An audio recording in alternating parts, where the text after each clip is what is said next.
Rain lashed the kitchen window, a relentless, gray drumming that matched the hollow feeling inside Sarah. October 27th.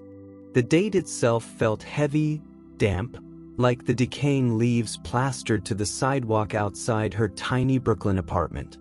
2 years, almost to the day, since the ambulance lights had stained these same walls red and blue, taking David with them. The silence left behind wasn't peaceful.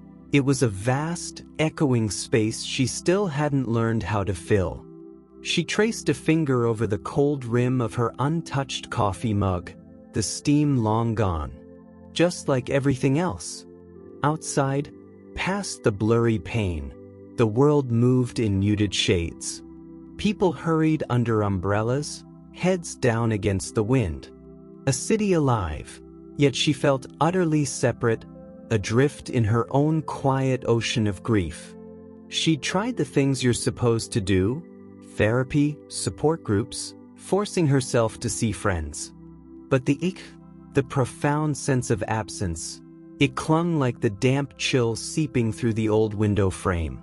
She wasn't just lonely, she was untethered. David had been her anchor, her compass. Now, she just felt lost. You're here, listening, and that means more than you know. If you feel safe in these stories, your one subscribe helps me keep this quiet little corner alive. Thank you for being part of this peaceful world. The sharp clang of the metal trash can lid outside, knocked over by the wind, jolted her. Sarah sighed, pushing herself up from the worn kitchen chair. Might as well bring it in before it rolled into the street. Pulling on David's old, oversized raincoat, the one that still faintly smelled of his pine shaving soap, she stepped out into the downpour. The cold rain needled her face, immediate, shocking. She grabbed the can lid, her fingers numb, and turned to go back inside. That's when she saw them. Under the skeletal branches of the struggling maple tree, huddled against the brick wall of the building next door, sat a dog. Not large, maybe some kind of terrier mix, wiry fur plastered dark with rain. But it wasn't just the dog. Curled tightly against its side, almost hidden in its shadow, was a cat. A small, thin tortoiseshell, shivering violently. The dog sat upright, alert, its body angled deliberately to shield the cat from the worst of the wind driving the rain sideways. Sarah froze, the trash lid forgotten in her hand. What struck her first wasn't their obvious misery, though that was heart-wrenching enough. It was the stillness of the cat. It didn't startle at the noise of the lid, didn't lift its head to look at her. It just pressed harder into the dog's flank, a small, trembling mound of soaked fur. The dog, however, turned its head slowly towards Sarah. Its eyes, dark and surprisingly calm, met hers. Not begging, not fearful, but assessing, guarding. It gave a single, soft, almost inaudible woof, a puff of breath visible in the cold air, nudging the cat gently with its muzzle. The cat didn't react. Sarah took a hesitant step closer, the rain soaking through her sneakers instantly. "Hey there," she called softly, her voice nearly lost in the downpour. The dog watched her, unblinking. The cat, she saw now, had its eyes open. Wide open, but they weren't focused. They were a pale, clouded blue, staring fixedly, unseeing, at nothing. A jolt went through Sarah. The cat wasn't just huddling, it was utterly dependent.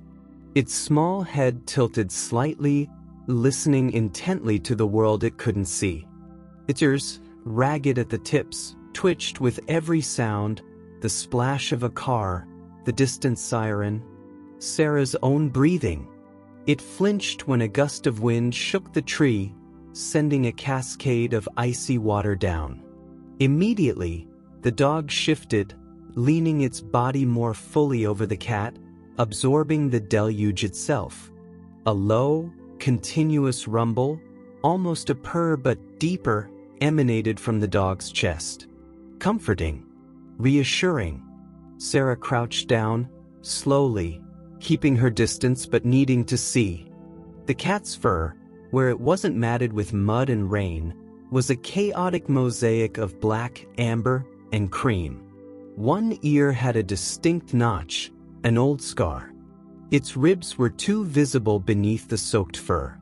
The dog, wiry but surprisingly solid beneath its wet coat, had a leather collar, faded and cracked, but no tags. Its muzzle was gray. Its eyes held a depth of patience that seemed ancient. They looked exhausted, not just physically, but in their souls. Survivors? Yes, but worn thin by the sheer effort of surviving. Especially the dog, bearing the weight of responsibility for its sightless companion.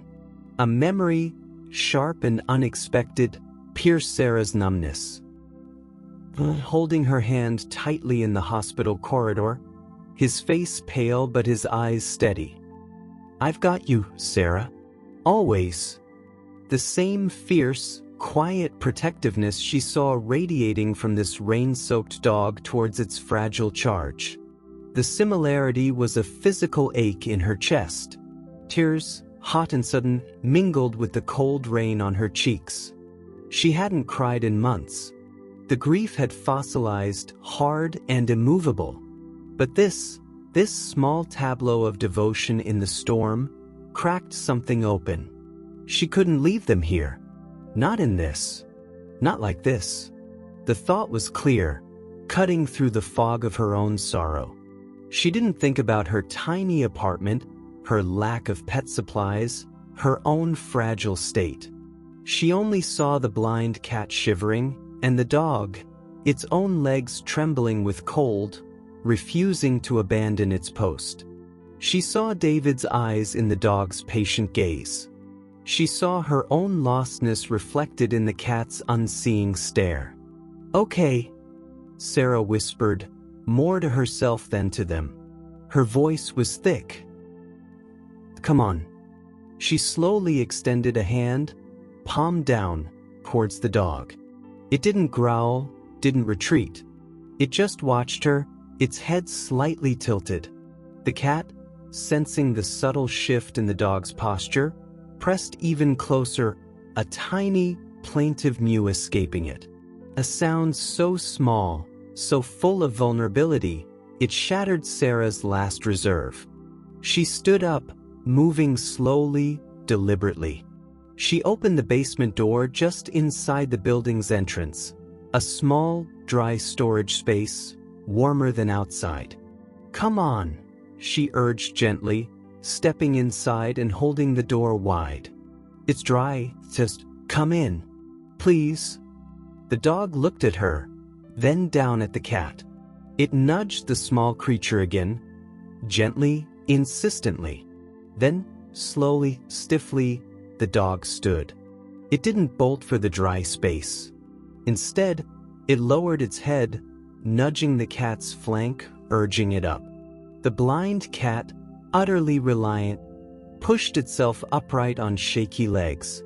It pressed its side tightly against the dog's front leg, its head low, whiskers twitching frantically, mapping the air.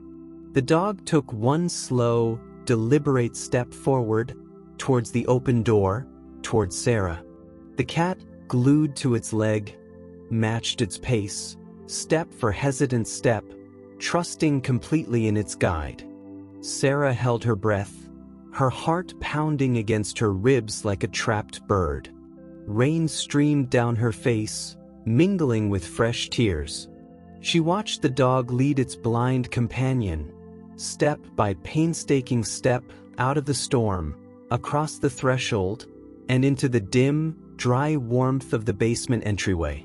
They stopped just inside, dripping onto the concrete floor, a small island of shared suffering and fierce loyalty.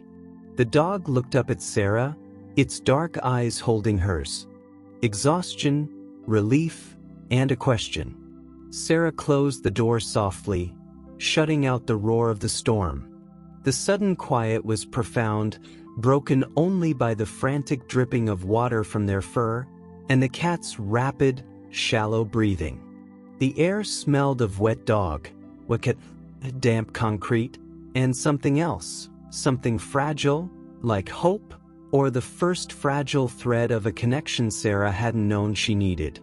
In that quiet, rain-lashed basement, with the blind cat leaning trustingly on its devoted guardian, and Sarah standing, trembling, in her dead husband's coat, something shifted.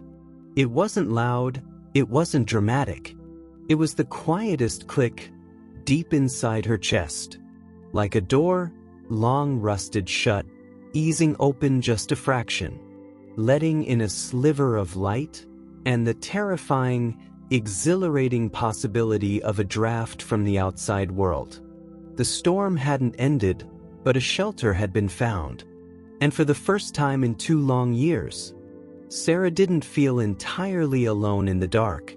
She felt needed. And the journey that unfolded from that single rain-soaked moment, this quiet, unexpected convergence of 3 broken creatures, would lead them all, slowly, beautifully, towards a peace none of them thought possible. But that comes later. For now, they were just 3 souls, dripping, shivering, and impossibly, tentatively, together. The basement storage room wasn't much, just concrete walls lined with dusty paint cans, a forgotten bicycle, and the overwhelming smell of damp earth and mildew. But compared to the storm, it felt like sanctuary. Rain hammered against the high, small window, casting watery gray light on the scene.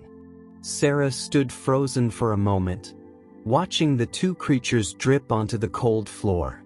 The dog, Rusty, she decided to call him in her mind, immediately began a slow, meticulous shake. Water flew in a wide arc, spraying the walls, the bike, Sarah's legs.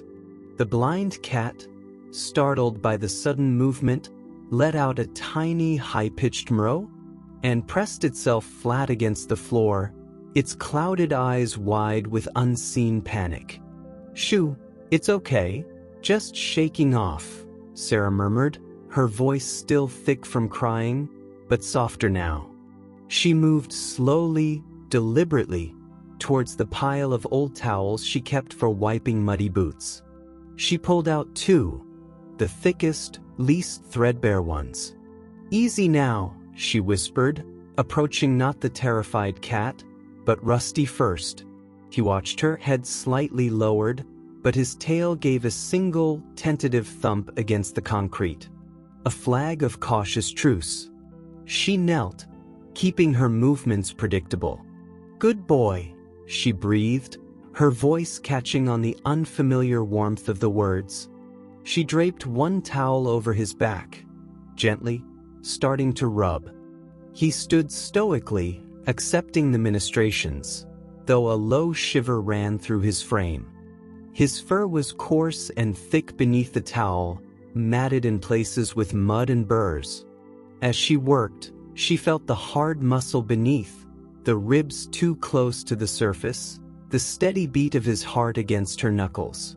He smelled powerfully of wet dog, rain, and something else, something wild and earthy. He turned his head, giving her wrist a gentle, almost imperceptible nudge with his damp nose. "Thank you. Every new subscriber is like a warm cup of tea to my soul. It keeps this little channel going. If you felt something from this story, I'd love for you to stay." While she focused on Rusty, the cat remained a trembling black and amber comma on the floor. Only when Sarah stopped rubbing, when Rusty gave a soft sigh and settled onto the towel, did she turn her attention to the smaller creature. She moved even slower now, crouching a few feet away. "Hello, little one," she whispered. The cat's ears swiveled towards her voice, its nose twitching frantically. It didn't hiss, didn't flee, just remained utterly still, frozen in its vulnerability.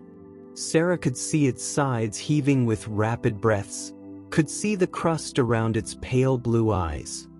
She extended the second towel, not to touch it, but to lay it gently on the floor beside Rusty. She coaxed.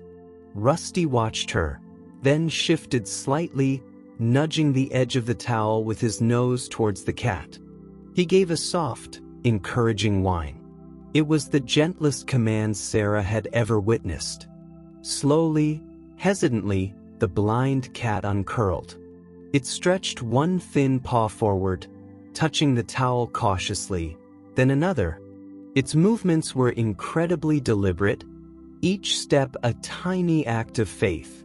It sniffed the fabric, inch by painstaking inch. It crept onto the towel, pressing its entire soaked length against the warmth radiating from Rusty's side. It let out a long, shuddering sigh, a sound of profound exhaustion and relief. Sarah's own breath hitched. The trust, the utter dependence, it was overwhelming. She remembered David needing help in the final weeks, the way he'd grip her hand, his eyes holding hers with a trust so complete it broke her heart anew. This tiny cat, trusting Rusty with its very existence, trusting the strange human who offered a towel, it mirrored that terrifying vulnerability.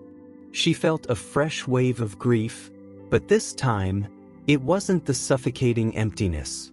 It was sharp, poignant, mixed with a fierce, protective urge she hadn't felt in years. "I won't let anything else hurt you," she thought fiercely, though she didn't dare say it aloud. Over the next hour, Sarah worked quietly. She fetched a shallow bowl of water, placing it carefully near Rusty. He lapped thirstily, then nudged the cat gently. The blind creature, guided by the sound and the nudge, found the bowl, dipping its head cautiously, lapping with a delicate pink tongue. Sarah found an old, cracked plastic bin lid, filled it with kitty litter she'd hastily bought months ago for a visiting friend's cat and never used. She placed it in the far corner. Rusty watched her, his intelligent eyes seeming to understand. Later, she saw him lead the cat to it, nudging it towards the litter, waiting patiently while it explored the unfamiliar texture with tentative paws. Sarah sat on an upturned crate, simply observing. The numbness that had encased her for so long began to crack, not shatter, but fissure. She felt the cold dampness of her own clothes, the ache in her knees from crouching, the gritty feel of concrete dust on her fingertips. She smelled the wet fur, the damp earth, the faint metallic tang of old paint. She heard the rhythmic drumming of the rain, Rusty's deep, steady breathing, and the tiny, almost inaudible purr that started deep in the cat's chest as it finally warmed up, pressed against Rusty. It was a fragile sound, like a moth's wings fluttering, but it filled the small space with a profound sense of calm. She learned their silent language. Rusty was the anchor, the constant. He rarely left the cat's side. If the cat stirred, Rusty stirred. If Sarah moved too quickly, Rusty's head would snap up, testing before relaxing again. He communicated with tiny nudges, shifts in position, soft whines. He guided the cat. Whisper, she named her now, with infinite patience. To the water bowl. To the litter box. Back to the towel nest. He would position himself as a living barrier between Whisper and any perceived threat, which, initially, included Sarah's sudden movements or the clang of the boiler kicking on. Whisper, once the initial terror subsided, revealed a cautious curiosity. Without sight, her world was built on sound, smell, and touch. Sarah watched, mesmerized as Whisper explored their small haven. She would raise her head, ears like delicate satellite dishes swiveling to catch every drip, every rustle. Her nose was in constant motion, twitching as she mapped the air. Sarah's scent, coffee, rain, grief. The mildew, the dusty paint, Rusty's earthy smell. She moved with deliberate slowness, one paw extended to tentatively pat the ground before her, testing the texture, the distance. She bumped gently into the bicycle tire, recoiled, sniffed it, then carefully stepped around it. Her whiskers, long and fine, constantly brushed surfaces, gauging space. Sarah found herself talking to them, softly, constantly, narrating her movements. Just getting another towel, whisper. Rusty, I'm moving past you, it's okay? Her own voice, and used to anything but necessary phone calls or mumbled greetings, felt rusty, thorn, but its soothed whisper. The cat's ears would flick towards her, her body relaxing slightly at the familiar sound. Rusty seemed to approve, his watchful gaze softening when Sarah spoke. The grief was still there, a deep bruise on her soul. But caring for these two, witnessing their bond, created a strange counterpoint. She felt David's absence sharply when she saw Rusty's protective stance, a reminder of the shelter she'd lost. But she also felt a flicker of something else. Purpose? Connection? Not replacing David, never that, but filling a tiny fraction of the vast emptiness he'd left behind. She was needed, simply, physically needed, to provide warmth, water, a safe corner. It was a responsibility that pulled her out of the suffocating introspection of her grief. One evening, 3 days after the storm, Sarah sat on the crate, eating a simple sandwich. Whisper was curled tightly against Rusty. Asleep, her purr a soft, steady rumble. Rusty's head rested on his paws, eyes half closed, but his ears twitched at every sound Sarah made. The basement was quiet, the only light coming from a single bare bulb overhead. Sarah felt the familiar weight of loneliness settle around her shoulders, heavier in the quiet. She missed David's laugh, the way he'd steal a bite of her sandwich, the easy silence they shared that was never truly silent, always filled with their shared presence. A tear escaped, tracing a hot path down her cheek. She didn't wipe it away. She just sat, letting the sadness wash over her, the sandwich turning to ash in her mouth. She thought she was silent. But Rusty lifted his head. He looked at her, his dark eyes seeing too much. He didn't whine. He didn't nudge her. He simply stood up, carefully, so as not to disturb Whisper. The blind cat stirred but didn't wake. Rusty walked the few steps to where Sarah sat, his claws clicking softly on the concrete. He stopped beside her crate, and then, deliberately, he rested his chin on her knee. The weight, the warmth, the simple, wordless comfort of it shattered her. Sarah froze, the tears still wet on her cheek. She hadn't been touched, hadn't received comfort in so long. She'd been adrift in an ocean of isolation. Rusty's chin on her knee was an anchor, a lifeline thrown unexpectedly. He didn't ask for anything. He didn't demand attention. He just offered his presence, his quiet understanding. He smelled of damp dog and basement, but also of loyalty and an ancient, patient kindness. Slowly, hesitantly, Sarah lifted a trembling hand. She placed it gently on Rusty's head, between his ears. His fur was coarse, still slightly damp at the roots. He closed his eyes, a soft sigh escaping him. He leaned slightly into her touch. It wasn't exuberant affection. It was quieter, deeper. An acknowledgement. A shared moment in the quiet gloom. Sarah felt another tear fall, but this one felt different. Less sharp, more releasing. Sat there, her hand resting on the old dog's head, feeling the steady beat of his life beneath her palm, listening to Whisper's soft purr, and the distant, comforting drum of rain outside. The grief didn't vanish. But it wasn't the only thing in the room anymore. There was warmth on her knee. There was trust in the darkness. There was connection. Fragile, unexpected, and utterly real. What's the most unexpected way an animal ever comforted you? Share your moment below. Sometimes the quietest gestures leave the deepest echoes. Life settled into a fragile, new rhythm within the cramped walls of Sarah's apartment. The basement had been a temporary refuge, but the dampness and chill were no place for long-term recovery, especially for Whisper, whose delicate constitution seemed perpetually on the edge. Sarah, driven by a protectiveness that surprised even herself, cleared a corner of her small living room. She layered old blankets and towels, creating a makeshift nest beside the radiator. Rusty, after a thorough inspection involving much sniffing and a cautious circle, deemed it acceptable. He settled beside it, his body forming a warm, living wall between Whisper and the unfamiliar expanse of the room. Whisper's exploration of this new territory was a slow ballet of trust and sensory mapping.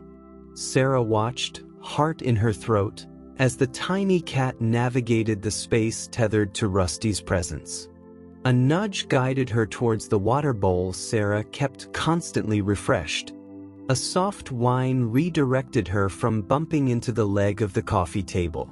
Rusty was her compass, her protector, her world.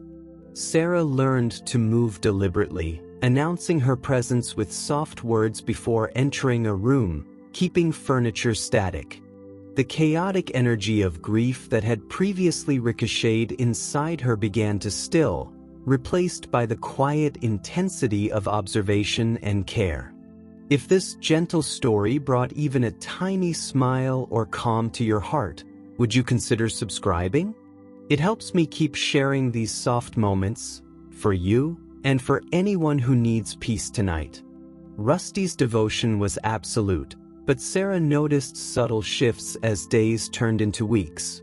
He was vigilant, yes, but a deep exhaustion seemed etched into his bones. His gray muzzle rested more heavily on his paws. He slept deeply when he slept, but his ears never fully relaxed, twitching at the building's creaks or the distant wail of a siren. Sometimes, Sarah would catch him gazing at Whisper with an expression that wasn't just protectiveness, but something heavier, a profound, weary sadness. It mirrored the look she sometimes saw in her own eyes in the bathroom mirror.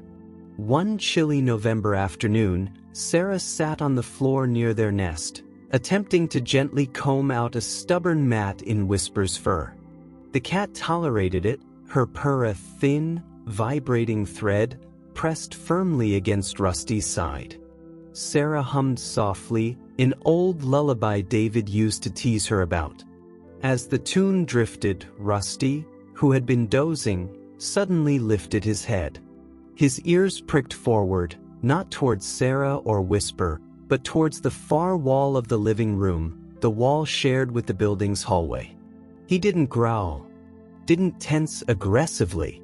Instead, he let out a low, soft whine, deep in his throat. It was a sound Sarah hadn't heard before, not pain, not fear, but longing, recognition. His dark eyes fixed on the blank plaster, unwavering as if he could see something vital hidden within it. Whisper, attuned to the subtlest shift in her guardian, immediately stopped purring. She lifted her head, her clouded blue eyes wide and unseeing, but her ears swiveled frantically towards the wall Rusty faced. A tiny tremor ran through her small frame. She pressed harder against Rusty, letting out a faint, questioning mew. "Rusty?" Sarah whispered, her comb pausing mid-stroke. "What is it, boy?" He ignored her, his gaze locked on the wall. The whine subsided into a low, continuous rumble, more vibration than sound, emanating from his chest. He shifted slightly, angling his body as if preparing to shield Whisper from whatever invisible presence he perceived. It lasted only a minute, maybe less. Then, as abruptly as it started, he lowered his head back onto his paws, closing his eyes with a sigh that seemed to carry the weight of years. Whisper, after a moment's hesitation, slowly relaxed back against him, though her ears remained alert, twitching. Sarah sat frozen, the comb forgotten in her hand. The air felt charged, thick with an unspoken tension. It was just a wall. Just plaster and laugh. But Rusty's reaction? Whisper's mirrored anxiety. It felt significant. Haunting. A cold finger of unease traced Sarah's spine. What had he sensed? Or remembered? The incident faded, but it planted a seed. Sarah found herself staring at that wall more often. It looked ordinary. Beige plaster, slightly scuffed near the baseboard. Yet, whenever Rusty walked past it on his way to the kitchen for water, he would often pause. Just for a second. His nose would twitch, not aggressively, but with a focused intensity, sniffing along the baseboard near a particular spot where the floor met the wall. Sometimes he'd give that same soft, mournful whine, low and private, before moving on. Whisper, always nearby, would subtly alter her course to avoid that section, giving it a wide berth even with Rusty guiding her. She didn't whine, but her body language spoke volumes, a slight stiffening, a quickening of her breathing, ears flattening marginally before resuming their normal swivel. Curiosity, sharp and insistent, began to gnaw at Sarah, cutting through the fog of her own grief. It wasn't morbid fascination. It felt like a puzzle Rusty was silently presenting, a piece of his own hidden pain mirroring hers. What lay behind that wall? Was it a smell? A memory trapped in the building's bones? The previous tenants? The thought of the building's history, of lives lived and lost within these walls, suddenly felt palpable, pressing in. Her own grief for David, a constant, aching hum, found a strange counterpoint in Rusty's silent vigil at the wall. Both were anchored to an absence, a point in space that held invisible weight. One evening, as Sarah washed dishes, she heard a new sound. A soft, rhythmic scritch, scritch, scritch. Not loud, but persistent. Her heart jumped. She dried her hands quickly and padded quietly into the living room. Rusty was lying in his usual spot beside the sleeping Whisper. But his head was up, alert. He wasn't making the sound. His gaze was fixed on Whisper. The tiny tortoiseshell was awake. She was standing near the edge of their nest, facing the wall. Her body was low, tense. One small, black paw was raised, and she was scratching, ever so gently, at the air about an inch from the wall's surface. Scritch, scritch, scritch. It wasn't the vigorous clawing of a cat at a scratching post. It was tentative, almost investigative, like she was trying to touch something she couldn't reach, or replicate a sound only she could hear in her mind. Her clouded eyes stared fixedly ahead, unseeing, yet filled with an intense, focused energy. A low, almost inaudible murmur vibrated in her throat, different from her purr, anxious, questioning. Rusty watched her, his expression unreadable. He didn't stop her. He didn't nudge her away. He just watched, his own body tense, a low growl rumbling deep within his chest now, not directed at Whisper, but at the wall itself. A warning? A shared frustration? Sarah stood in the doorway, her breath caught. The sight of the blind cat scratching at empty air near the spot Rusty fixated on, the dog's low, protective growl, it coalesced into something deeply unsettling. This wasn't random behavior. It was a pattern, a silent communication between them about this specific place. A place that held meaning only for them, meaning steeped in something Sarah couldn't access, couldn't understand. Fear, cold and sharp, prickled her skin. What had happened here? What did they know or remember that she didn't? Was it danger? Loss? A memory too painful to leave behind? The comfortable rhythm of their shared existence fractured. The wall became a presence. Sarah found herself avoiding that side of the room, a superstitious dread coiling in her stomach. Her sleep became fractured, filled with vague dreams of hidden things and watchful eyes. She started researching the building's history online, late into the night, finding only dry records of ownership transfers and permits. Nothing about tragedies, nothing about animals. The lack of information felt oppressive. The tension reached a breaking point a few days later. Mrs. Gable, the elderly landlady from the first floor, came up to collect the rent. She was a kind but no-nonsense woman with sharp eyes that missed little. As Sarah counted out the cash at the door, Mrs. Gable's gaze drifted past her into the living room, landing on Rusty and Whisper nestled in their corner. "Oh, you kept them. Good for you, dear," she said, her voice softening. Poor things looked half-drowned that night. Couldn't believe that little dog leading the blind one.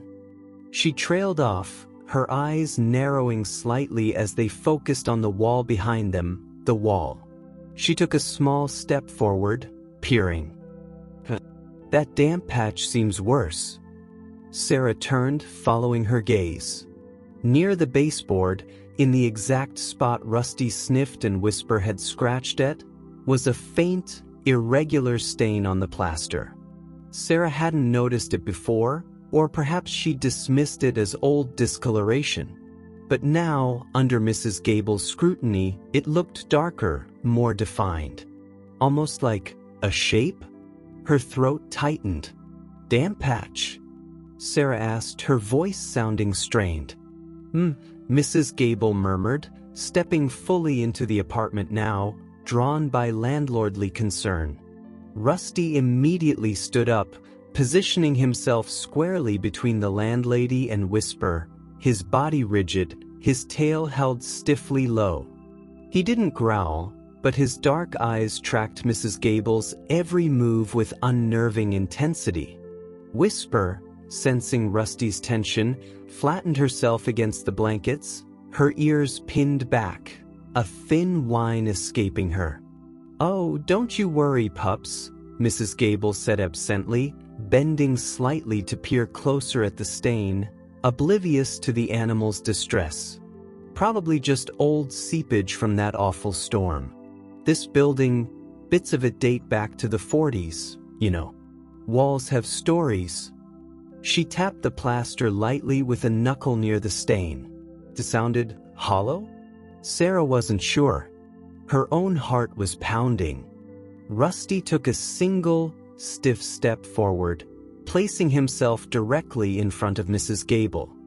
He didn't look at her face. His gaze was fixed on her hand near the wall. A low, guttural growl finally escaped him, vibrating in the suddenly silent room. It wasn't loud, but it was filled with a primal warning that stopped Mrs. Gable cold. She straightened up, blinking in surprise. "Well," she exclaimed, taking a quick step back. "Someone's protective." Sarah rushed forward, her face burning. "I'm so sorry, Mrs. Gable. He's usually so gentle." She placed a tentative hand on Rusty's head, feeling the tension thrumming through him. "Easy, boy. It's okay." Mrs. Gable waved a dismissive hand, though she kept a wary eye on Rusty. "No harm, dear.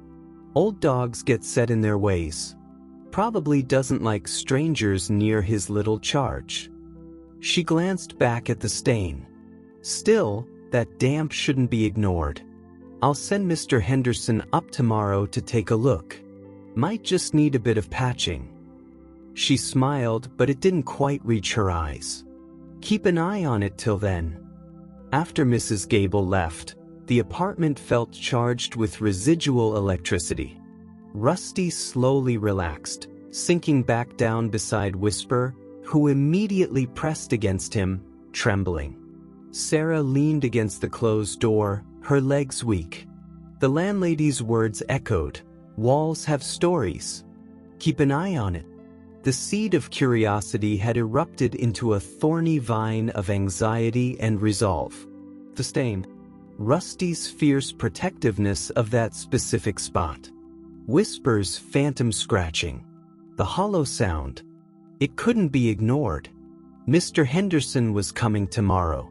To patch. To look behind the wall? Sarah looked at Rusty.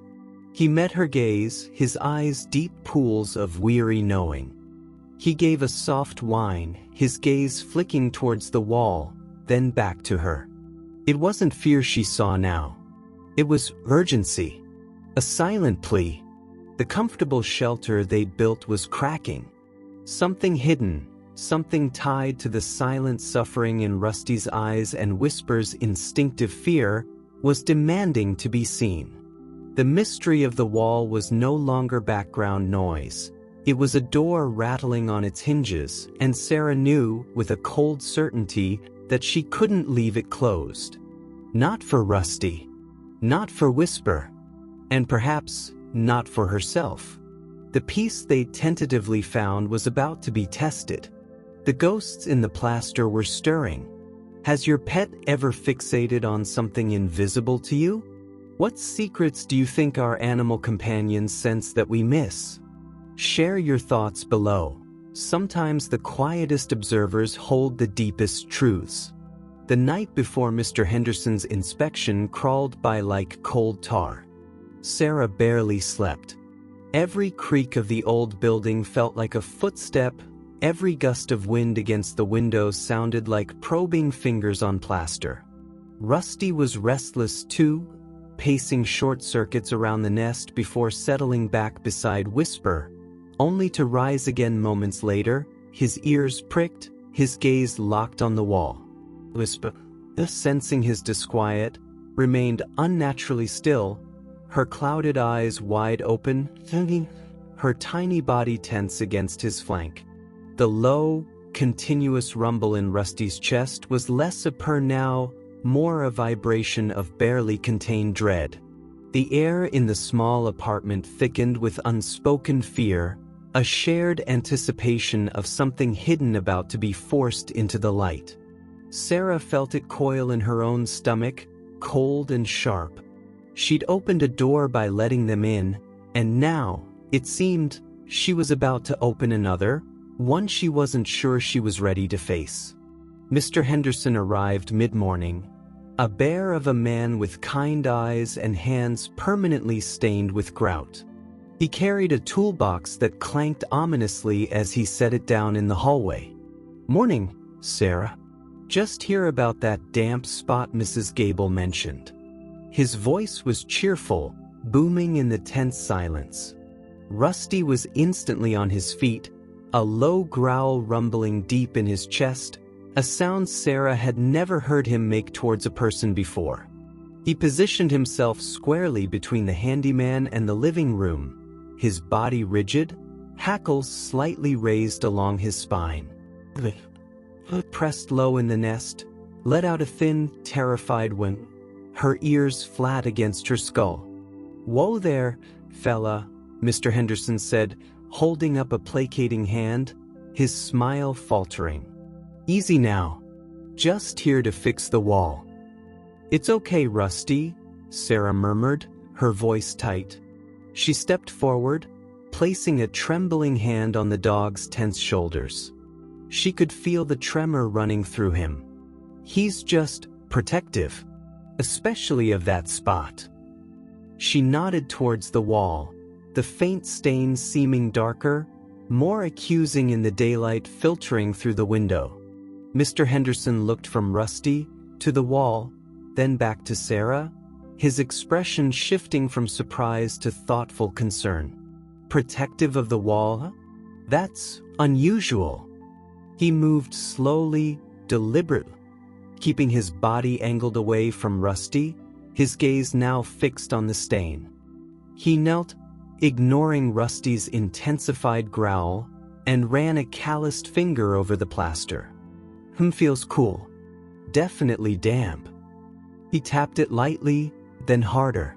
The sound was undeniably hollow, a dead echo compared to the solid thump he produced tapping the wall a foot away. Rusty lunged forward a single step, a sharp, warning bark tearing from his throat. Whisper yowled, a sound of pure panic, scrambling blindly in the blankets. "Rusty, no!" Sarah commanded, pulling him back with more force than she thought she had. Her heart hammered against her ribs. "Mr. Henderson's, be careful. They really react badly to that spot. Something's not right." The handyman looked at the frantic animals, then back at the hollow-sounding plaster, his brow deeply furrowed. "Sarah," he said quietly, his usual cheer gone, replaced by a sober gravity. "This ain't just damp. This sounds like there might be a void back there. Could be old damage, could be." He trailed off, but his meaning was clear. Could be something else. Something hidden.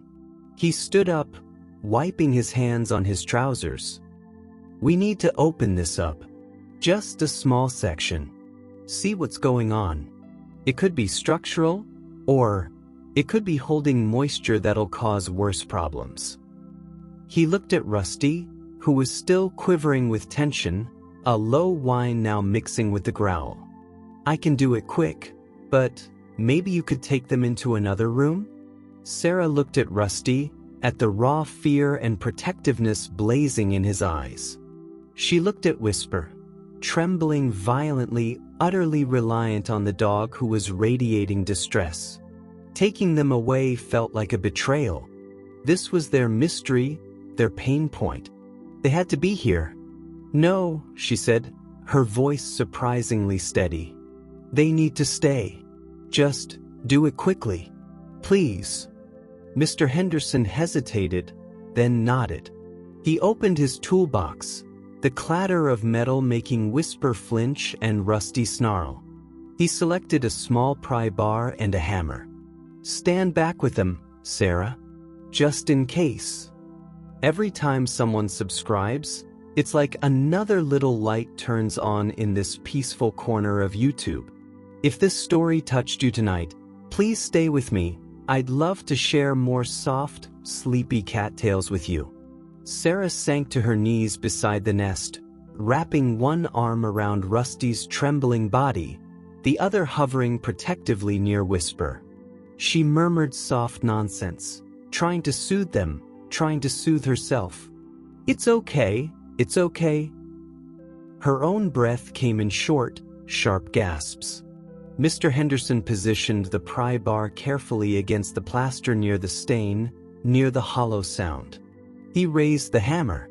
Rusty let out a heart-wrenching whine, a sound of pure anguish, burying his head against Sarah's side. Whisper froze, a statue of terror. The hammer struck the pry bar. A sharp crack echoed in the room. A chunk of plaster crumbled away, revealing dark, aged lath beneath. Dust motes danced in the sudden shaft of light. Another piece fell. The hole widened. Mr. Henderson carefully pried away the broken lath, revealing a dark cavity behind the wall, about the size of a shoebox. A wave of stale, musty air, laced with something faintly sweet and decayed, washed out. Rusty lunged forward, not aggressively, but desperately, straining against Sarah's arm, his nose frantically sniffing the air pouring from the hole. His whine escalated into a high-pitched keening, a sound of unbearable grief that tore through Sarah's soul. Whisper, reacting to Rusty's distress, let out a series of frantic, terrified mews, scrabbling blindly towards the sound of his cries. Mr. Henderson shone a flashlight into the cavity. He was silent for a long moment, his face pale. Lord, he breathed, his voice thick with emotion. He carefully reached in, his large hands surprisingly gentle. He pulled out a small, water-stained, but unmistakable object. A dog collar, leather worn and cracked, with a small metal tag dangling from it. He wiped the dust away with his thumb, revealing the engraved name, Buddy. Beside it, nestled in the dust and debris, was a tiny felt mouse toy, once probably bright red, now faded to a muddy pink, its stuffing long gone. And beneath them, partially disintegrated, lay a small, carefully folded square of plaid flannel fabric, like a miniature blanket. Buddy erupted.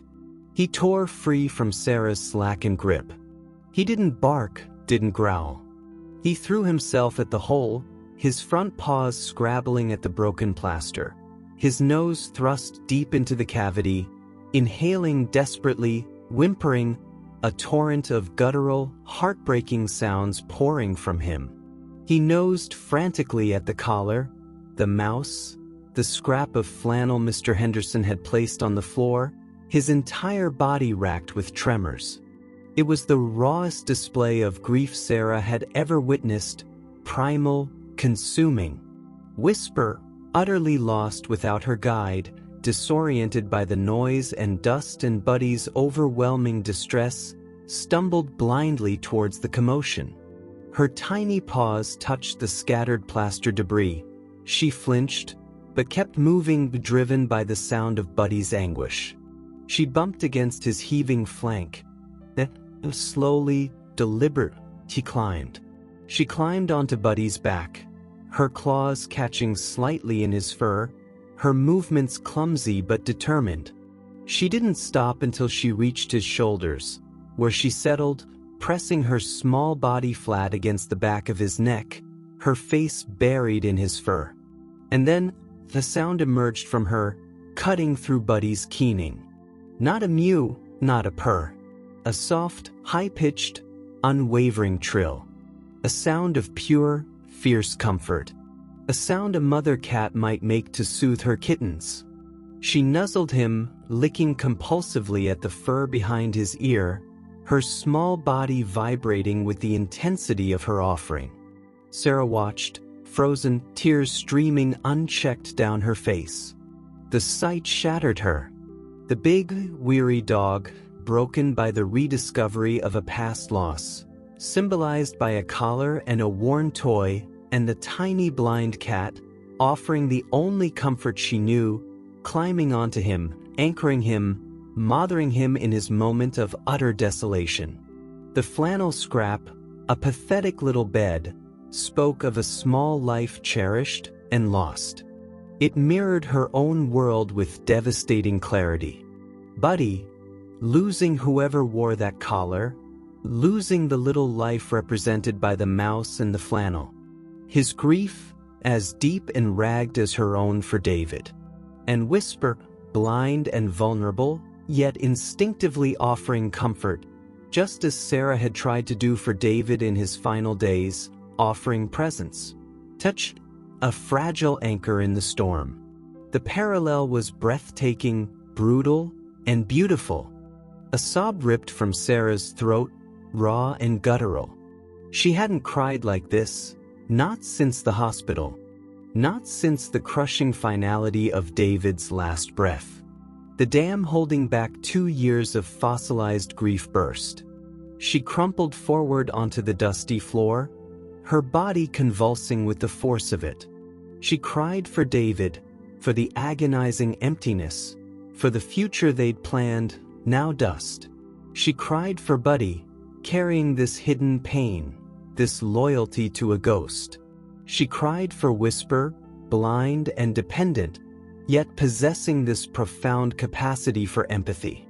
She cried for the tiny life implied by the flannel scrap, lost and mourned within these very walls. The tears were hot, endless, a flood washing through the cracks in her own carefully constructed numbness. She wasn't aware of moving, but suddenly she was there, on her knees beside them.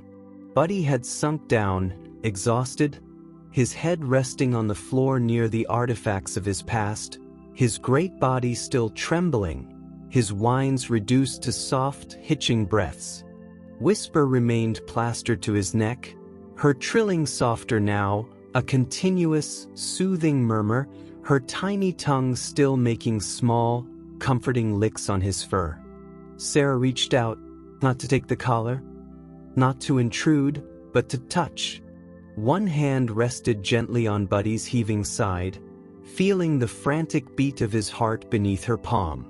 The other hand, trembling, came to rest lightly on Whisper's small back, feeling the vibration of her trill, the warmth of her tiny body. Dust motes swirled in the sunlight streaming through the hole in the wall. The smell of old plaster, decay, and animal grief filled the air. In that moment, on the dusty floor amidst the debris of a hidden tragedy, Sarah felt a connection deeper than words. She wasn't just caring for them anymore. They were bound. 3 fractured souls, each carrying their own profound loss, each isolated in their pain, now knotted together by this brutal, beautiful revelation. Buddy's grief mirrored hers, a raw, howling void. Whisper's fierce, blind comfort mirrored her own attempts, clumsy but desperate, to offer solace. The flannel scrap, the collar, they were David's old coat, his favorite mug, the tangible remnants of a love that was gone. Mr. Henderson stood silently by, his eyes suspiciously bright. He carefully gathered the collar, the mouse, the flannel scrap, and placed them gently on the coffee table. I'll patch this up proper later, Sarah, he said hoarsely. Just give me a bit. He quietly gathered his tools and slipped out, leaving them in the profound silence that followed the storm of tears. Sarah didn't move. She stayed on her knees, one hand on Buddy, one on Whisper, her forehead resting gently against Buddy's massive head. His breath was warm and damp against her skin. Whisper's trill was a soft hum against her fingers. The tears still fell, but they were quieter now, less jagged. They were tears of release, of shared sorrow, of a strange, hard-won understanding. The mystery was solved, not with a shout, but with a whimper, a trill, and a flood of tears. The ghosts in the plaster had names now: loss, loyalty, and the fragile, enduring instinct to comfort. The wall was broken open. And so, finally, was Sarah's heart. The crushing weight of her solitary grief hadn't vanished, but it had shifted, shared now with the old dog mourning his buddy, and the little blind cat who knew, instinctively, how to offer love in the darkest places. They were broken, all of them. But in that brokenness, holding on to each other on the dusty floor, they weren't alone anymore. The silence wasn't empty now. It was filled with shared breath, shared sorrow, and the tiny, unwavering vibration of a cat's comforting trill. What hidden discovery changed your understanding of someone you loved? Sometimes the past speaks in whispers when we finally listen. The dust settled. Literally. A fine, pale film coated the living room floor, the coffee table, the edges of the nest. It smelled of old plaster, dry rot, and the lingering bittersweet tang of released sorrow. Mr. Henderson had returned later that day, his usual boisterousness replaced by a quiet reverence. He'd patched the hole in the wall with swift, efficient movements, his eyes avoiding the small collection of artifacts now resting on Sarah's bookshelf: Buddy's worn collar, the faded felt mouse, the fragile square of plaid flannel. He hadn't asked questions. The raw emotion he'd witnessed seemed answer enough. "All sealed up tight, Sarah," he'd murmured, packing his tools. "Should be sound now." He'd paused at the door, looking back at the trio, Sarah sitting on the floor, Buddy's massive head resting heavily in her lap, Whisper curled like a comma against his side. "You take care now, you hear?" The unspoken "all of you" hung in the air. The immediate, shattering intensity of the discovery faded, replaced by a profound, bone-deep exhaustion and a strange, fragile quiet. The storm within the wall had passed, leaving a landscape irrevocably altered. Life moved forward, but the rhythm was different. The wall was just a wall again, beige and unremarkable beneath the fresh patch of plaster. Yet, its ordinariness felt like a lie. It held the echo of a secret finally spoken, a weight shared. Buddy was different. The frantic, haunted vigilance that had characterized him since their rainy meetings seemed to soften. It didn't vanish, his eyes still tracked Whisper's every tentative move, his body still instinctively angled to shield her, but the desperate edge was gone. The deep sadness Sarah had glimpsed before was still there, etched in the gray around his muzzle, the weary droop of his eyelids, but it was no longer a festering wound hidden behind plaster. It was out in the open, acknowledged. He slept more deeply now, his breaths long and slow, though his ears still twitched at sudden sounds. Sometimes, Sarah would catch him looking at the bookshelf where his past resided, a soft whine escaping him, a sigh that seemed to carry the weight of years. But it was a sigh of memory, not anguish. He would then often turn, nuzzle Whisper gently, receiving a soft headbutt or a quiet purr in return. The frantic keening had subsided into a quiet, enduring loyalty, less burdened by the ghost of what was lost. Whisper, sensing the shift in her anchor, began to blossom in subtle, astonishing ways. The phantom scratching at the wall stopped completely. Her exploration of the apartment became bolder, less tethered directly to Buddy's side, though she never strayed far.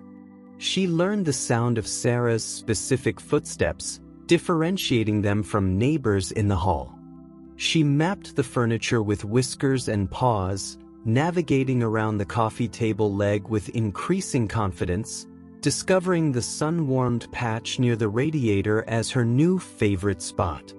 Her purr, once thin and anxious, became a richer, more frequent rumble, especially when Sarah sat beside her nest, reading aloud in a low voice, David's old poetry books, mostly, the rhythm seeming to soothe her.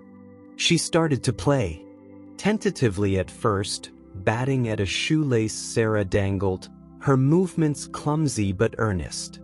The faded felt mouse from the wall. Sarah had washed it gently, restuffed it with cotton balls. She placed it near Whisper one afternoon. The blind cat investigated it cautiously with nose and whiskers, then, recognizing some scent memory, perhaps, or simply its texture, she pounced.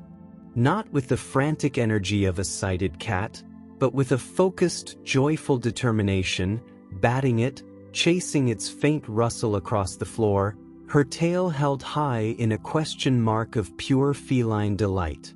Buddy watched her, his tail giving a slow, approving thump. It was a tiny miracle, a testament to resilience blooming in the dark.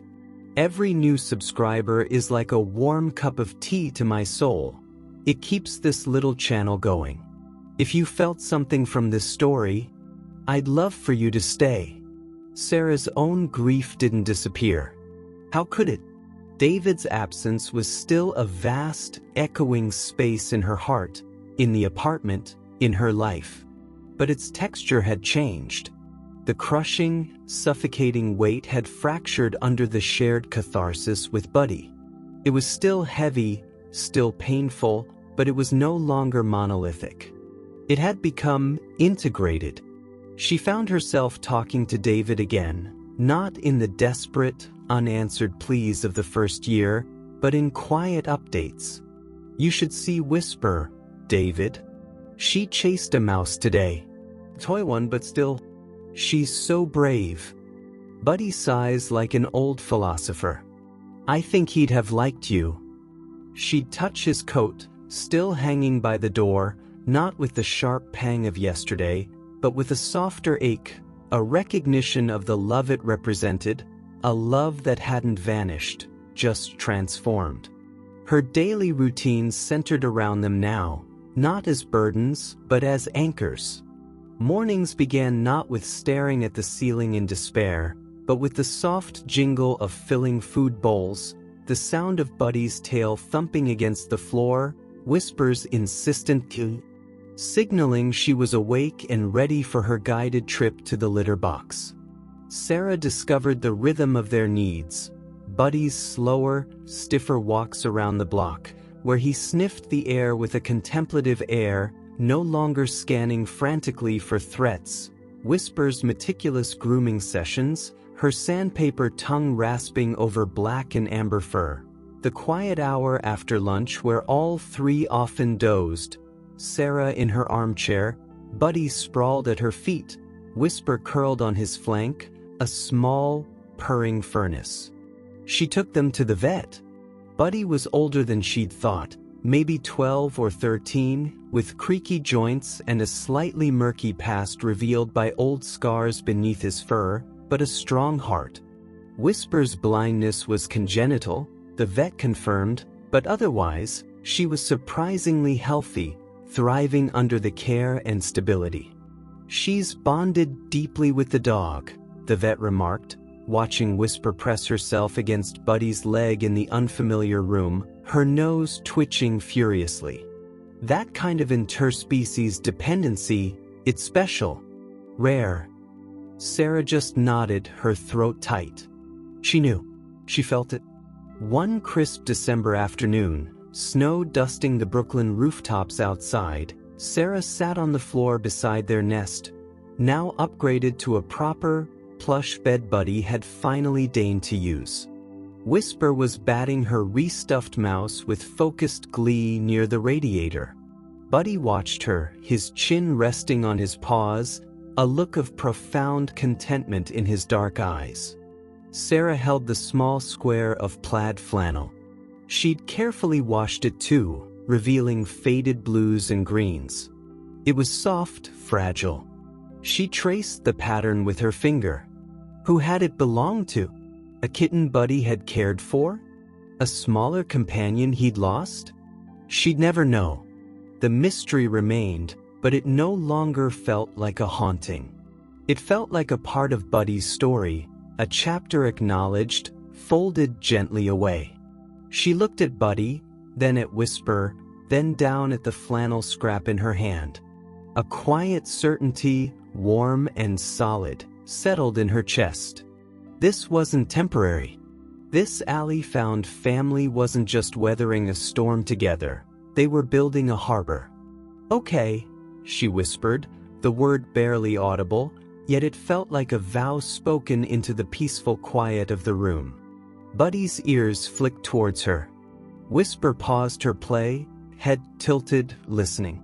Sarah reached out, not touching them, but encompassing them both in her gaze. You're home. She placed the flannel scrap back on the shelf beside the collar and the mouse. Not hidden. Not forgotten. Just placed. A marker of the past, respectfully kept, but no longer a weight pinning them down. Later that evening, as Sarah washed dishes, she heard a soft thump behind her. She turned. Whisper had somehow managed to climb onto the low windowsill, a feat Sarah hadn't thought possible for her. She sat there, perfectly still, her unseeing face turned towards the glass, the city lights reflecting in her clouded blue eyes like distant, blurred stars. Buddy stood beside the sill, his head level with hers, a silent, watchful presence. He wasn't guiding her. He wasn't shielding her. He was just beside her, sharing the view she couldn't see, but perhaps could sense in the vibrations of the city, the smell of snow, the warmth radiating from his body. Sarah dried her hands and walked over slowly.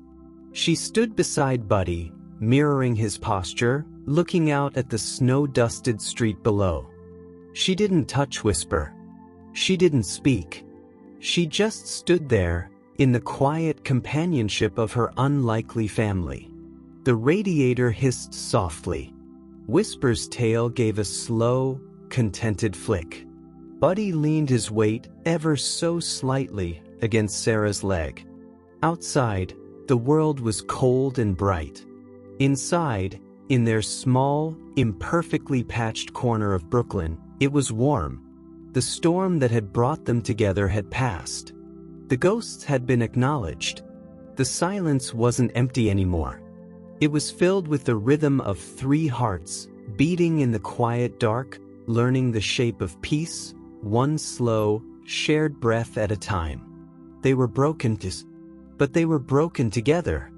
And in that togetherness, the cracks didn't feel like wounds anymore. They felt like places where the light could finally get in.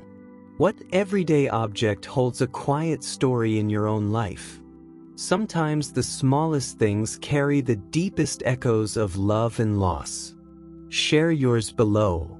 We find our anchors in the most unexpected places. Winter deepened, wrapping Brooklyn in a hushed blanket of snow that muffled the city's usual clamor. Inside Sarah's apartment, a different kind of quiet reigned, a peaceful, lived-in stillness punctuated by the rhythmic sigh of the radiator, the soft click of Whisper's claws on the hardwood as she navigated her confidently mapped territory, and the deep, rumbling breaths of Buddy as he dozed in his plush bed. The patched wall was just a wall now, a faintly different shade of beige, holding its secret respectfully within its structure. Buddy's collar, the faded mouse, the flannel scraps sat on the bookshelf, not ignored, but integrated like old photographs in an album. Life had settled into a gentle cadence. Sarah found solace in the predictable rhythms, the morning ritual of food and water, the careful guidance of Whisper to the litter box, a task Buddy still often initiated with a gentle nudge, though Whisper now knew the way herself if she concentrated. Buddy's walks were slower, shorter, more about sniffing the crisp air and feeling the weak winter sun on his gray muzzle than exploration. Sarah cherished these quiet outings, her hand resting lightly on his back, their breaths puffing white in the cold air, a silent companionship that needed no words. She'd talk softly, pointing out things she knew Whisper would never see but Buddy might appreciate, the way the snow clung to a wrought iron fence like lace, the determined flight of sparrows seeking crumbs. He'd listen, his ears twitching, his tail giving a slow, acknowledging wag. One afternoon, while digging through the bottom drawer of her desk for extra batteries, Sarah's fingers brushed against something unexpected. Not batteries, but a stiff, familiar cardstock folder tucked away beneath old tax documents and a forgotten sketchbook. She pulled it out, dust motes dancing in the weak sunlight filtering through the window. It was the adoption application, the one she and David had filled out, brimming with hopeful excitement, weeks before his diagnosis had turned their world upside down. They dreamed of a dog then, maybe a rescue, picturing walks in the park, lazy Sundays. David had drawn little paw prints in the margins. Sarah sank onto the floor beside the open drawer, the folder resting heavily in her lap. Her throat tightened, not with the old, crippling grief, but with a poignant ache, a bittersweet echo of that lost future. She traced David's familiar handwriting on the form, his looping D, the confident slant of his is. The dream felt like it belonged to different people, in a different lifetime. She hadn't thought about it in years. The application had been buried, another casualty of the avalanche of hospital bills and heartbreak. She opened the folder. The forms were pristine, untouched.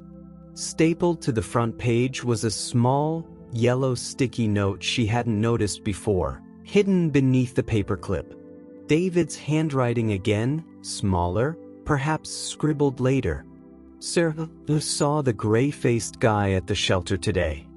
Think he winked at me. Knew we'd find him, or he'd find us. Keep this safe for when we're ready. Love you. D. A sob caught in her chest, sharp and sudden. The gray-faced guy. Buddy. David had seen Buddy. Or a dog just like him. Before everything changed. He'd felt that spark of connection, that inexplicable pull Sarah had felt in the rain. He'd known. And he'd written this note, a message in a bottle tossed into the uncertain future, a future he wouldn't share. For when we're ready. They hadn't been ready then. The timing was wrong. Life had intervened with brutal force. Every time someone subscribes, it's like another little light turns on in this peaceful corner of YouTube. If this story touched you tonight, please stay with me. I'd love to share more soft, sleepy cat tales with you. Tears blurred David's words. She looked up from the note. Buddy had lifted his head from his bed, sensing her shift in energy. His dark eyes, deep and knowing, met hers. Not demanding, just present. Whisper, who had been meticulously washing a paw near the radiator, paused, her head tilting towards Sarah, her ears swiveling like delicate satellite dishes tuning into her frequency. She let out a soft, questioning meow. In that moment, holding David's hopeful note, looking at the weary, devoted dog he might have chosen, and the tiny blind cat who had become Whisper, a profound sense of rightness washed over Sarah. It wasn't coincidence. It wasn't just shelter from a storm. It was completion. A circle closing, not with an ending, but with a beginning forged from endings. David's unspoken wish, his belief in finding the right companion, had manifested, albeit through a path drenched in rain and tears. Buddy had found them. He'd found Sarah, just as David had somehow foreseen, even if he hadn't known the form it would take, the tiny, sightless shadow that would come with him. The adoption papers weren't just forms anymore. They were a bridge, a tangible link between the love she'd lost and the love that had found her, broken and unexpected. They represented a choice not born out of desperation, but out of a hard-won readiness.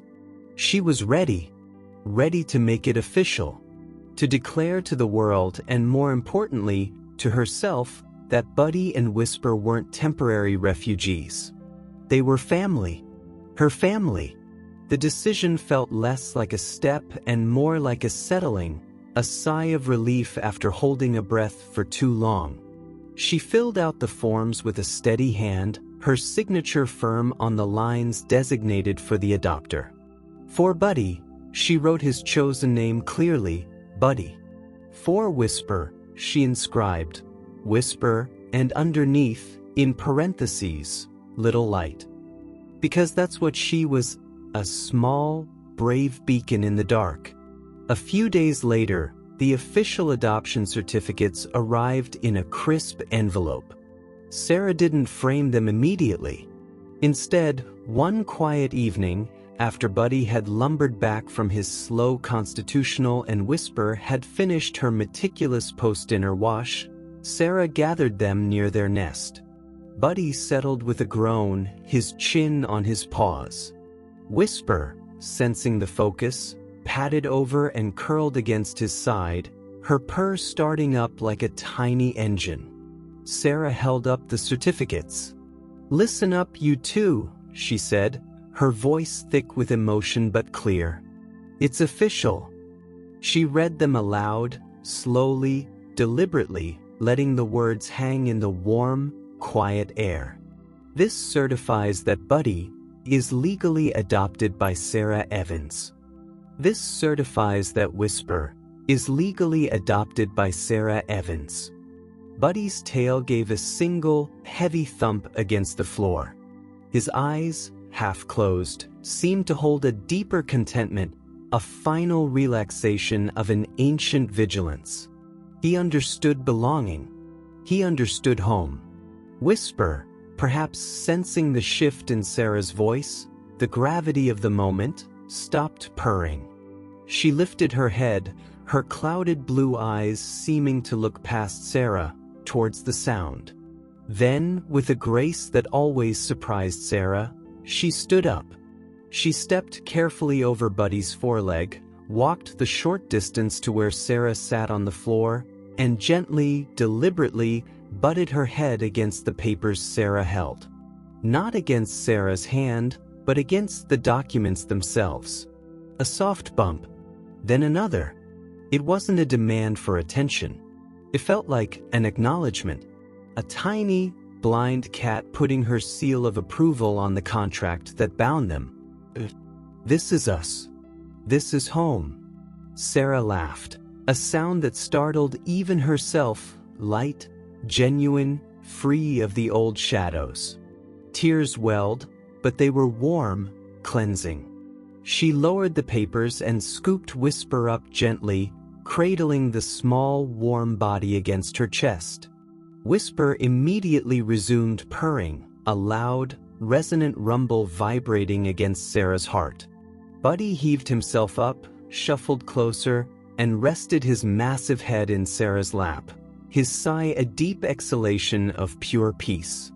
Sitting there on the floor, the official adoption papers resting beside her, her lap full of dog, her arms full of purring cat, Sarah felt a final piece slot into place. The gift wasn't just the papers, or even David's discovered note. The gift was the undeniable truth settling over her like the softest blanket. David hadn't just foreseen Buddy finding her. He'd set an intention into the universe, a belief in connection, in finding family. And the universe, in its mysterious, often painful way, had delivered. Not the dog he'd seen at the shelter, perhaps, but the dog Sarah needed, the protector, the fellow mourner, the anchor. And with him, the unexpected, luminous bonus. Whisper, little light, the blind cat who saw with her heart and taught Sarah how to navigate her own darkness. The past wasn't erased. David's absence was still a tender space. Buddy's history, Whisper's unknown origins, the tiny life lost behind the wall, they were threads woven into the fabric of their present. But holding the adoption papers, feeling the warm weight of her companions, Sarah understood the final gift. This was the life that had found her. Messy, scarred, built on loss and unexpected arrivals, but profoundly, irrevocably hers. It wasn't the life she'd planned with David. It was the life that had bloomed in the cracks of the broken one, watered by tears and sheltered by an old dog's loyalty and a blind cat's quiet light. The papers were just ink on cardstock. The real adoption, the real belonging, had happened heartbeat by heartbeat, tear by tear, purr by purr, in the quiet sanctuary they'd built together against the world. When did an animal choose you, making it clear they belonged in your life? Share your story of unexpected belonging below. Sometimes the deepest bonds write their own adoption papers on our hearts. Spring arrived in Brooklyn not with a fanfare, but with a slow, insistent thaw. The snow retreated, leaving behind damp sidewalks and the determined green spears of crocuses pushing through tired earth in window boxes. Inside Sarah's apartment, the light changed. It grew stronger, warmer, painting longer rectangles across the floor where Whisper, little light, would inevitably find it, stretching out her small tortoiseshell body like a contented comma. The radiator's constant sigh faded, replaced by the gentle hum of the city waking up outside, distant traffic, the calls of returning birds, the rhythmic clatter of a neighbor's window being raised to let in the new season.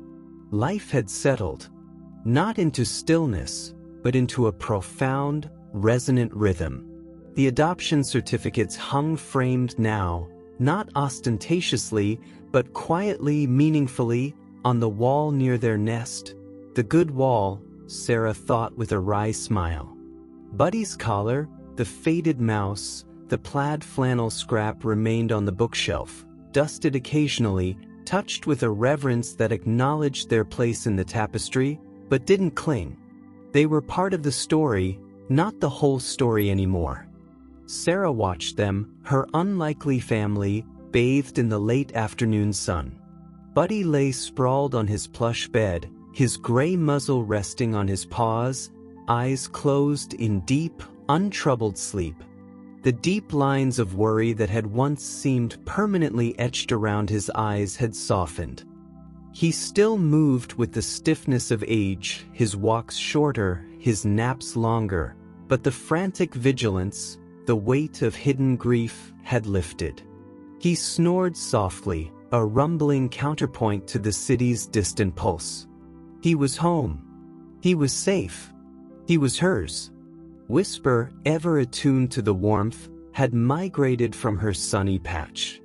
She navigated the familiar distance between radiator and bed with confident, deliberate steps, her whiskers brushing Buddy's flank before she climbed.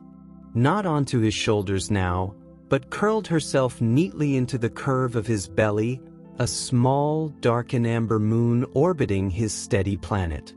She nestled in, gave a few meticulous licks to Buddy's fur, a ritual of belonging, and then settled, her own purr starting up, a soft, resonant thrum that seemed to vibrate through Buddy's sleep, making his ear twitch, his sigh deepen.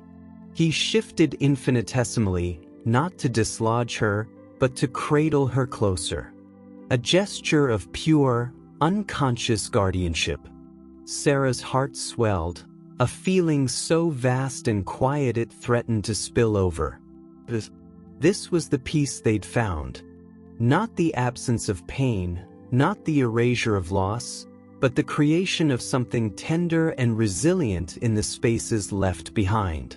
It was the sight of Buddy, finally resting without ghosts. It was Whisper's fearless navigation of a world she couldn't see, guided by love and memory and the unwavering presence beside her. It was the way Sarah herself could now remember David, the sound of his laugh echoing in her mind not with shattering grief, but with a bittersweet warmth, like sunlight through old glass. She could picture him smiling at this scene, nodding his approval at the gray-faced dog he'd somehow foreseen, charmed by the tiny, purring light. She walked over quietly, sinking onto the floor beside their bed. She didn't reach out to disturb them. She simply sat, absorbing the quiet symphony of their presence. Buddy's deep, rhythmic breaths, Whisper's steady purr, the faint hum of the refrigerator, the distant wail of a siren that no longer made Buddy flinch or Whisper freeze. The air smelled faintly of warm fur, the lingering scent of the chamomile tea she'd been drinking, and the clean, hopeful smell of spring drifting through the cracked window.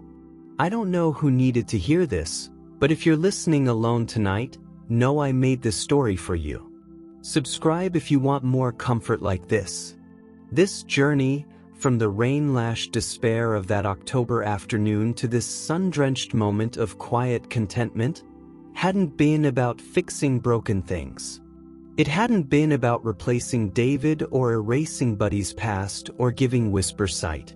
It had been about something far simpler, far more profound, finding harbor together. It was about recognizing the shared language of loss and offering, in return, the shared language of presence. Buddy had offered Whisper sight through his body, his guidance, his unwavering shield. Whisper had offered Buddy comfort through her fierce, blind trill, her persistent purr, her absolute trust. And Sarah? She had offered them shelter, yes, but they had offered her something priceless in return, a reason to step out of the suffocating silence of her grief and live again.